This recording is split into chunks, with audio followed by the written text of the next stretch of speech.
Revival of Trade and Towns.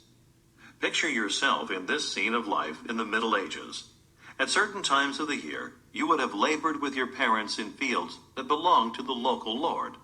Like most people of your age, you would not have attended school. You and your family would have lived without much hope of freedom or change. But in the distance, you might have glimpsed something that promised a better life: the walls of a town. In towns, peasants found more opportunity. Towns offered markets where peasants could sell crops. In towns, crops could also be traded for other goods. By the 1000s, the towns were growing richer as trade increased. The increase in trade was brought about, in part, by better ways of farming. New ways of farming. From AD 1000 to 1300, the period known as the High Middle Ages, the number of people in Europe grew steadily. This population boom was fueled by an increase in food supplies that resulted from improvements in agriculture. The plow and the horse. Ever since Roman times, peasants had used wooden plows that only scratched the surface of the ground. These plows worked well on the thin soils of southern Europe, but new plows had iron blades that could cut through and turn over the thicker soils of northern Europe. With the iron plow, people could farm more land. To pull this iron plow, farmers began using horses instead of oxen. Horses were faster and did more work for the amount of food they ate. In order to use horses as draft animals, peasants developed a harness that helped horses pull heavier loads without injury. The increasing use of horseshoes protected horses' soft hooves. Horsepower and the new plow allowed peasants to cultivate more land. They cleared forests, planted new fields, and produced more food. The three-field system. Farmers also developed a system of crop rotation, the practice of changing the use of fields over time. In the early Middle Ages, peasants usually divided their farmland into two large fields. Each year, only one field was planted. The other was left fallow or unplanted. The following year, the fallow one was planted. This process allowed the soil to recover some of its natural fertility. Later, farmers developed a three-field system of crop rotation. In this system, a third of the land was planted with spring crops, such as oats and barley.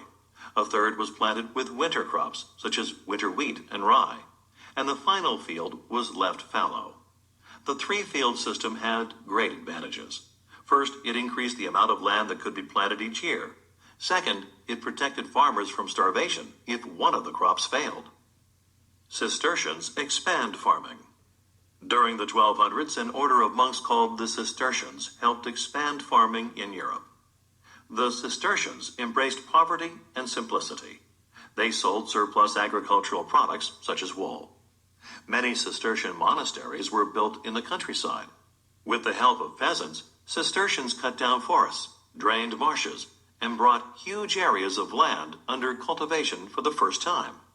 By introducing sheep farming to many regions, the Cistercians increased wool production.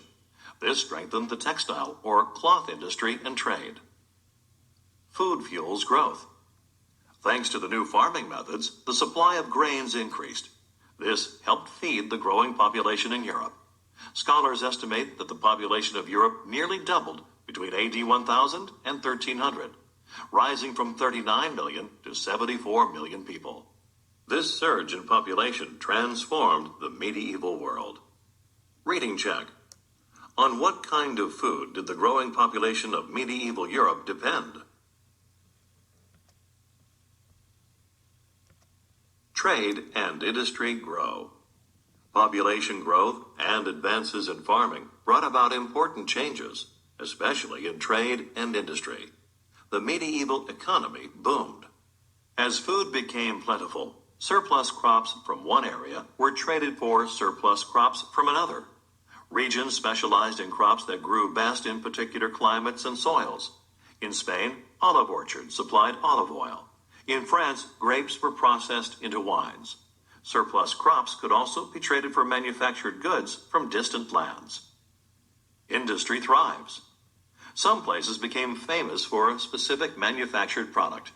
For example, the region of Flanders in northern Europe produced fine woolen cloth. This textile industry made northern towns rich. In southern Europe, Italian merchants set up a booming trade with the East. As population and wealth increased, so did the demand for trade goods. The families of rich merchants and the nobility wanted expensive clothes, weaponry, and jewelry. The market for such goods encouraged specialization and long-distance trade. Trade goes global. In the early Middle Ages, trade networks had shrunk. Few people ventured far from their village. But after AD 1000, commerce revived.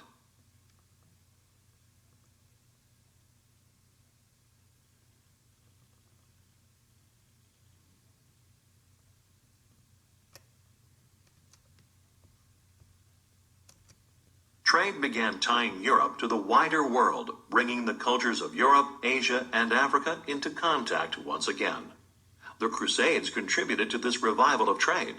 Crusaders returned from the Holy Land with a taste for Asian spices, perfumes, silks, and other goods.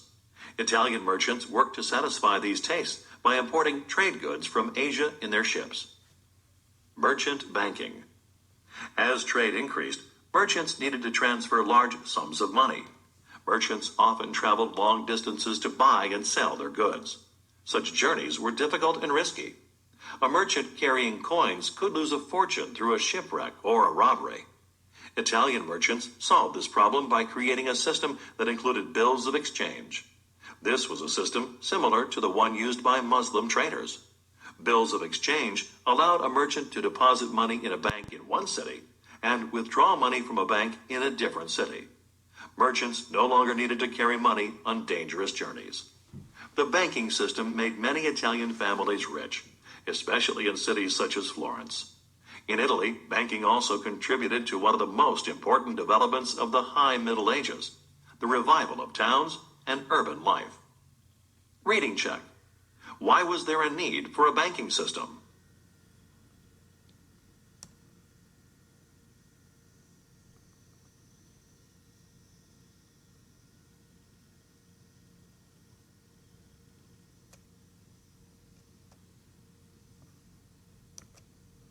Growing towns. Throughout Europe, towns and cities had been in decay for centuries. Although trade between towns had never completely ceased, it had declined. But now, as trade revived, the older towns began to grow and new towns were built. From market center to busy town.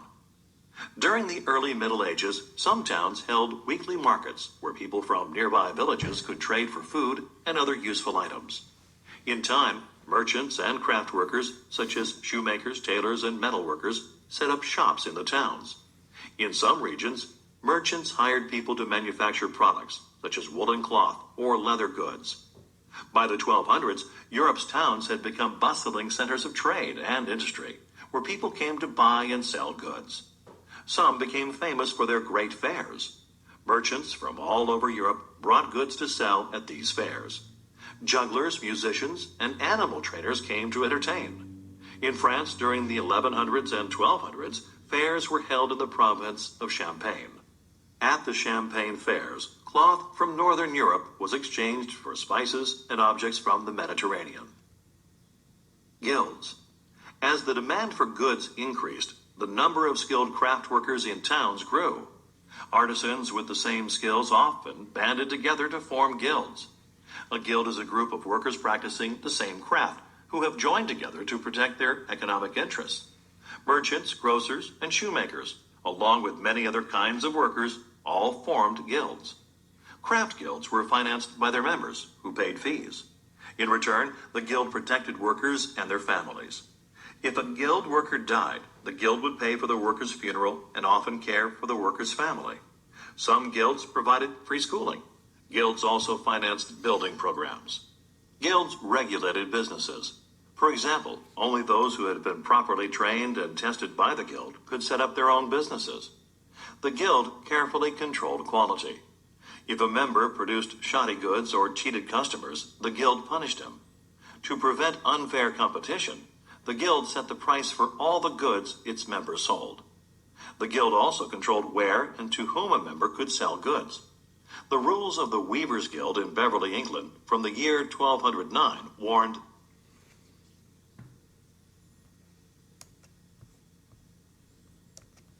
Weavers may sell their cloth to no foreigner, but only to merchants of the city.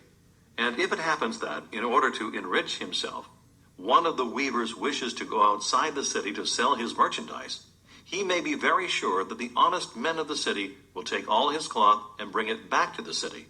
And if any weaver sell his cloth to a foreigner, the foreigner shall lose his cloth. Beverly Town Documents. Freedom in the air. In the very local world of manors ruled by lords, towns offered new freedoms. Towns were often beyond the control of manorial lords. In some places, wealthy townsmen, not lords, controlled local governments. The commerce of the towns brought increasing wealth and prosperity to society. Many townspeople grew rich through their labor. Rural peasants, many of whom lived in poverty, could not help but notice that towns offered a better life. The town's promise of freedom and prosperity was hard to resist.